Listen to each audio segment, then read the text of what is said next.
Untuk kasus yang seperti itu nanti kita harus mengulang percobaan karena ada random variable ya Bapak Ibu ya.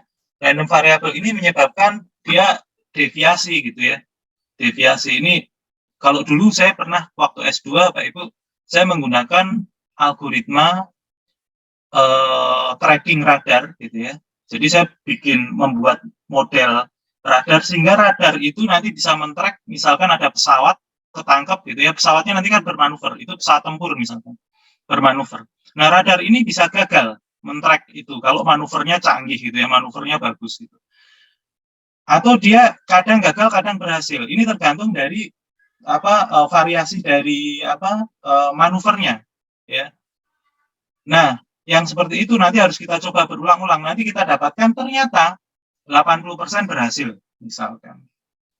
Ya. Nah, kalau kita tidak ulang-ulang, kita tidak bisa mengungkap hubungan sebab akibat ini. Karena tadi ada random variable, ya, Bapak Ibu, ya. Nah, untuk kasus yang seperti itu, memang kita perlu mengulang. Tapi nanti ada kasus-kasus yang lebih eksak, gitu ya. Karena misalkan kita di lab, kemudian menguji, dan kita bisa mengisolasi sebab-sebab yang lain yang bisa mengganggu eksperimen kita gitu. Atau memang ini teorinya ini sudah sangat lingkupnya sangat terbatas gitu ya, sehingga kita mengabaikan ada random variable.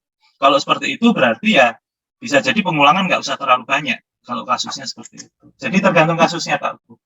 Kemudian yang kedua, masa penelitian kita menyangkal atau mengkonfirmasi. Ini bisa salah satu, bisa dua-duanya Pak Kukuh, tergantung penelitian kita. Jadi kalau dulu saya sering mengikuti ini ya, penelitian dari siapa? Jadi ada peneliti security di Belanda itu Bapak Ibu, yang dia itu kerjaannya itu hanya membuktikan ketidakamanan sistem. Ya. Dia profesor gitu ya. Mahasiswanya juga gitu. Jadi dia topik penelitiannya selalu membuktikan vulnerability dari algoritma kriptografi atau vulnerability dari protokol keamanan gitu ya. Tujuan dia untuk mengungkap ketidakamanan sistem supaya nanti si provider dari sistem itu memperbaiki kelemahannya gitu ya. Jadi dia kerjanya gitu terus. Di kasus lain dia kadang-kadang membantu. Ini biasanya yang dia serang itu sistem perbankan Bapak Ibu. Jadi kalau ada nasabah komplain tapi kalah argumen dengan bank sampai ke hukum gitu ya, sampai ke ranah hukum, nanti dia ikut bantu itu nasabah itu. Sistem ini memang lemah, sebabnya karena ini itu. Jadi dia memang hanya mengungkap kelemahan. Ya. Nah, di sisi lain bisa jadi gini ya Pak Ibu, misalnya kita membandingkan satu metode dengan metode yang lain gitu ya. Kita punya metode yang lebih bagus gitu. Berarti kan kita akan menunjukkan di area mana ternyata metode kita itu, teknologi kita itu dia bisa melampaui performance dari teknologi yang lain. Gitu ya. Di area itu. Gitu ya. Nah, itu sebenarnya menyangkal sekaligus kita menunjukkan bahwa metode kita itu lebih bagus. Jadi menyangkal teori sebelumnya, ya. Jadi menfalsifikasi teori sebelumnya, dan kita membuktikan bahwa metode kita ini lebih bagus. Nah, yang nyaris tidak pernah terjadi itu kalau kita menyangkal teori kita sendiri ya Pak Ibu. Jadi kita melakukan penelitian, punya hipotesis, kemudian, nah hipotesis ini saya sangkal gitu. Itu bisa-bisa aja gitu ya. Kalau hipotesisnya itu memang betul-betul penting banget gitu ya, penting banget dan itu menjadi puzzle gitu. Puzzle itu misalkan ada kalau di matematika itu ada puzzle matematik gitu ya yang sampai bertahun-tahun tidak terpecahkan gitu ya. Misalkan saya bisa menciptakan puzzle yang baru yang orang lain nggak bisa memecahkan gitu. Kemudian saya buktikan bahwa saya bisa memecahkan puzzle itu gitu. Saya bisa menyangkal bahwa puzzle itu tidak terpecahkan dan seterusnya. Kalau yang seperti itu bisa jadi, tapi itu biasanya jarang. Jadi mungkin gitu Pak Kukuh, bisa gabungan ya. Bisa gabungan, bisa menyangkal saja juga bisa. Menyangkal itu artinya menyangkal teori sebelumnya. Menyangkal klaim dari peneliti yang lain misalkan. Ya. Baik, silakan Bapak Ibu. Barangkali ada lagi. Kalau belum ada, ada bisa. Pak Anggahita, Pak Budi.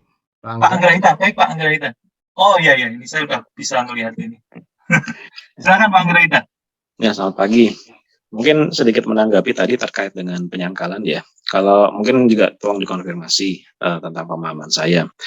Yang saya tahu terkait dengan penyangkalan itu sendiri, kalau misalnya dilihat dari istilahnya itu kan falsifiable ya, bukan sekedar falsification gitu. Jadi ada falsify dan able-nya gitu. Jadi terkait dengan hal ini, yang saya pahami adalah bukan masalah aktivitas saintifik itu berusaha menyangkal dan terus menyangkal begitu ya. Tapi bagaimana kita bisa menyatakan bahwa jangan menyatakan ya, kita bisa menetapkan bahwa pernyataan teoretis mengenai temuan-temuan saintifik itu bisa disangkal gitu. Jadi bukan penyangkalannya, tapi penetapan bahwa itu tuh bisa disangkal. Sebagai contoh barangkali kalau misalnya ya katakanlah ada sebuah teori, misalnya teori mengenai katakanlah misalnya kalau di linguistik itu ada Sapir-Whorf ya, bahwa menutur bahasa tertentu itu memiliki suatu pola pikir tertentu gitu tentang worldview-nya begitu.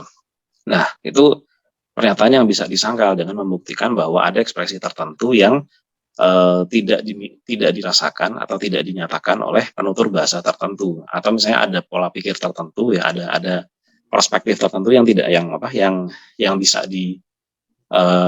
bisa dipikirkan oleh penutur bahasa tertentu. Nah, tapi kan itu kan di level ini ya, itu kan level verifikasi ya. Yang disangkalnya adalah bahwa pernyataan tersebut salah gitu. Pernyataan tersebut bisa dibuktikan salah gitu. Dengan mensurvei dari orang-orang bahwa perspektif tertentu itu tidak bisa dipersepsikan oleh penutur bahasa tertentu gitu. Nah, itu menjadi semacam semacam batasan definit terkait dengan pernyataan-pernyataan yang memang tidak bisa difalsifikasi, seperti misalnya pernyataan yang terkait dengan metafisika atau kepercayaan gitu. Misalnya kalau di sebentar, ini menyangkut kepercayaan agak susah. Katakan misalnya kayak ada pernyataan mengenai bahwa ya mungkin kalau di metafisika Tao misalnya ya, bahwa alam semesta itu dimulai dengan ketunggalan, yang ketunggalan itu kemudian mengalami bifurkasi menjadi yin dan yang gitu. Nah, hal seperti itu kan tidak bisa difalsifikasi ya. Misalnya dengan mudah kita bisa mengatakan iya gitu. Nah, pertanyaan iya gitu itu nggak bisa dibuktikan gitu. Nah, jadi yang saya tahu falsifikasi itu ya bagaimana kita bisa menetapkan bahwa pernyataan saintifik atau pembuktian saintifik yang kita lakukan itu ada caranya untuk ditolak gitu. Bukan mesti bahwa teori yang sebelumnya ada itu harus disangkal, tapi kita memberikan semacam konstruksi logika bahwa pernyataan yang kita ajukan itu ada cara untuk menolaknya gitu. Either lewat logika atau lewat pembuktian empiris. Seperti itu sih yang saya paham. Mungkin bisa dikonfirmasi. Ya. Terima kasih Pak Anggra Hita. Ini Pak Bayu ya. Pak Bayu. Wah, ini sebenarnya pembahasan ini itu nanti akan kita bahas di demarkasi sains dan non sains ya Bapak Ibu ya. Jadi ini penting sekali, betul sekali ini Pak Anggra, Pak Bayu ya. Falsifikasi sendiri itu sebenarnya apa yang terjadi ketika pengujian ya. Pengujian itu bisa menghasilkan konfirmasi, bisa menghasilkan falsifikasi gitu ya. Nah, tadi betul kata Pak Bayu bahwa